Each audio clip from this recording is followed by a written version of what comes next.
Hi viewers, vegetable biryani எப்படி செய்கிறத பற்றி பார்க்கலாம்.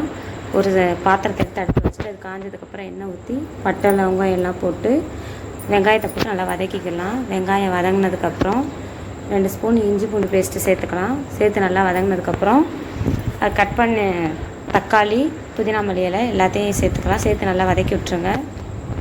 வதக்கி விட்டு கட் பண்ணி வச்ச காய்கறி எடுத்து சேர்த்துக்கலாம். சேர்த்துட்டு தேவையான உப்பு எல்லாம் போட்டு நல்லா வதக்கி விட்டுருங்க.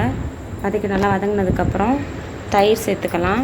தயிர் சேர்த்துட்டு நல்லா வதக்கி விட்டுட்டு அதுக்கப்புறம் 2.5 ஸ்பூன் மிளகாத்தூள், 2 ஸ்பூன் கரம் மசாலா சேர்த்து ½ லெமன் புளிஞ்சு விட்டு நல்லா வதக்கி விட்டுருங்க. வதக்கி விட்டு அதுக்கப்புறம் அதுக்கு தேவையான தண்ணி ஊற்றிக்கலாம். ஊற்றி தண்ணி கொதிச்சதுக்கப்புறம் அரிசியை போட்டு பிரியாணி ஒரு 5 நிமிஷம் நல்லா வேகட்டு. அதுக்கப்புறம் திறந்து பார்த்தா பிரியாணி ரெடி ஆயிடுச்சு. இப்போ சுட சுட வெஜிடபிள் பிரியாணி பெப்பர் சிக்கன் வச்சு சாப்பிட்லாம். வாங்க ஃப்ரெண்ட்ஸ், பாய்.